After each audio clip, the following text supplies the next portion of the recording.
Благодарам, подпредседателке.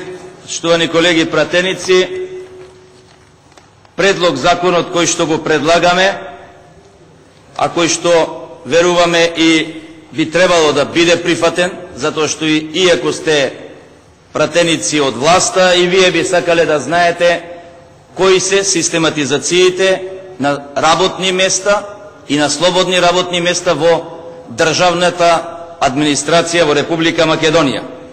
Она што најпрво сум должен да го кажам овде од говорницава, кога беше присутен министерот Иво Ивановски, во почетокот на оваа година ни рече до крајот на март, односно почетокот на април, ќе излезе со податок и ќе ни даде колку тоа во Република Македонија имаме државна и јавна администрација, односно колку се трошат пари од граѓаните за плаќање на плати на ваквите вработени. Она што со овој предлог закон бараме тоа во членот 10 ставот 3 алинејата 1 да се прошири, односно да се смени, со тоа што соодветните закони, законските акти за внатрешна организација и систематизација на работните места и другите подзаконски акти да може да се објавуваат на официјална веб страница на сајтот на соодветното министерство или јавно предпријатие или било кој дел од државната управа. Со објавувањето на систематизацијата, која што ја бараме, можеме да ја видиме правата потреба на државни и јавни службеници во Република Македонија, ќе го видиме нивното стручно образование и ќе го видиме нивното искуство. Впрочем, ќе видиме и колку тоа уште имаме слободни места во јавната и државна администрација, ако тоа воопшто го има. Ќе видиме колку од тие соодветни луѓе кои што се вработени во администрацијата ги задоволуваат условите кои што биле барани со систематизацијата, затоа што сведоци сме да во Република Македонија одреден број на систематизации се прават дури и по нарачка за оној што треба да влезе на соодветно работно место. Сметам дека она што денес ни се случува, тоа да не ја знаеме точната бројка на вработени во државната администрација, да не знаеме колку имаме луѓе кои што седат дома, завземаат некое слободно работно место и се во систематизацијата на соодветните предпријатија, министерства или едноставно кажано државната управа. Почитувани колеги, дали ние нешто со ова една година овде што работиме во парламентов, направивме нешто да министерствата, односно направивме ли нешто да администрацијата, која што секогаш умееме да кажеме е сервис на граѓаните, да не биде тоа само по рекламите кои што ги гледаме на телевизија, туку еднаш веќе граѓаните стварно да осетат дека она што го плаќаат преку даноците, она што го плаќаат за државата, возвратно кога ќе одат на одредени шалтери, да знаат кој ќе ги пречека на тоа соодветно место, кој е тој од другата страна што ги исполнува условите за да разговара со него, да види колку тоа луѓе на тоа работно место и на тој шалтер работат, за да знаат дали кога ќе отие на шалтерот и кога ќе речат дека тоа и тоа лице моментално е отсутно, да знае дека на тоа место не е само едно лице, туку веќе се 3 или 4 вработени лица. Бараме овој предлог на закон да биде прифатен и од ваша страна.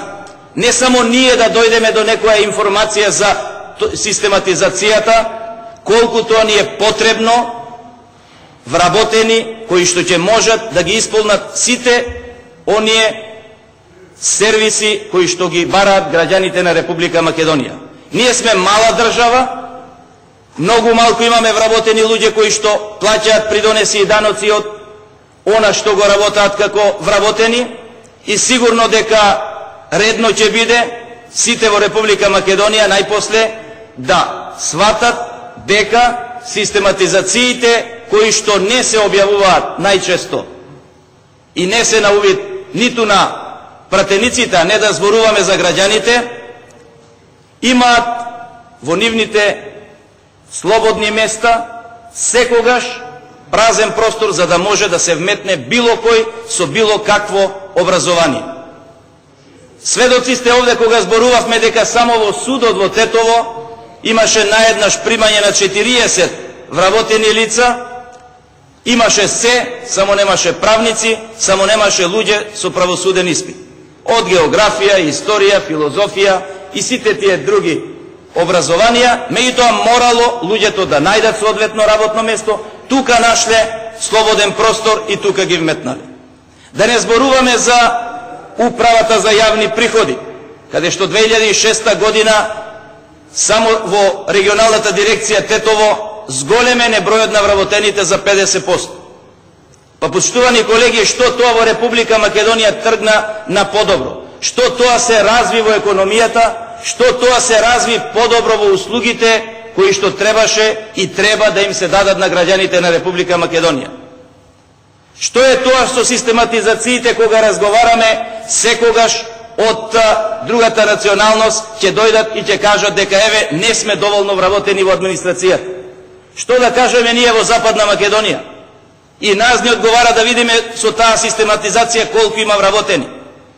Верувате ли вие дека ниту еден град во ниту една општина каде што градоначалници се македонци, можеби и до вчера немавме по ниту еден раководител во локалната самоуправа? Сметате ли дека она што од албанската страна се бара да биде како вработеност, односно бројка која што треба да биде вработени по овие систематизации кои што ни се денес, дека мора тие сите да бидат вработени токму во Западна Македонија? Сметате ли дека тамо нема воопшто македонци, па тие не мора ни да одат да работат во државните институции? Сметам дека потребно е најпосле во Република Македонија да се најде сила, да се направи реформа во администрацијата, да се знае кој што работи, кој за што има образование да најде соодветна работа, да не правиме секогаш поткини, наврзи и секогаш да ги задоволуваме само ситно партиските интереси. Да не гледаме во она само да се задоволуваме колку луѓе сме вработиле, а верувајте, од Тетово само 2 автобуси на Савајле во 15 за 8 тргнуваат од Тетово со вработени во администрацијата во Скопје. Така ли ќе ја вработуваме администрацијата, така ли ќе ги вработуваме младите кадри? Она што сигурно со овој предлог закон го бараме е тоа дека најпосле во Република Македонија ќе видиме кои се тоа раководители кои што раководат и менаџираат со сите тие оделенија и сектори во државната управа. Има луѓе кои што одат на работа и се плашат секојдневно да не видат некоја друга систематизација, да не се направи проширена или смалена систематизација. Верувам дека со нашите напори за влез во Европската Унија, за да бидеме членка во Европската Унија, потребно да исполнуваме одредени услови. Тие услови бараат и нови вработувања и нови систематизации. Ама веќе ако бараме нови систематизации, сигурно дека одредени оделенија и сектори не се веќе потребни и треба да се направи таа систематизација и реформа, да се знае што е тоа што нас ќе ни треба во наредниот период. Ние со она што се залагаме сега да го правиме, а тоа секогаш го правиме само од денес за утре, е што повеќе луѓе да ставиме на државни јасли, што повеќе луѓе да бидат задоволени, за да немаме проблеми, за да немаме она што би се рекло да ги добиеме изборите на било каков начин. Од каде ќе се најде утре задутре да се плаќаат сите тие вработени, од каде ќе се најде да во одредени места има превработеност и кога ќе дојде да одредени луѓе прават нови систематизации кои што ќе бидат реални и со реформистички акти, сигурно дека тие ќе бидат на удар и од јавноста и секако и од обичните граѓани, а тоа ќе мора еднаш веќе во Република Македонија да се направи. Не можеме кој како ќе дојде директор на јавно предпријатие, кој како ќе дојде министер во министерствата, секогаш да прави нови систематизации, секогаш да прави зголемени систематизации. Така ли ќе ја водиме државата, така ли ќе ги трошиме парите на граѓаните. И секогаш некого ќе го плашиме, или ќе бидеш со нас, или со новата систематизација нема да ти се најде соодветно место. Сметам дека ова предлог законско решение треба да биде поддржано од ваша страна. Ви овозможуваме и вас да дојдете до податоци кои што и текако ќе ви бидат потребни, за да знаете колку тоа се слободни работни места со систематизациите во Република Македонија. Благодарам. Има збор, господја Мазгалов.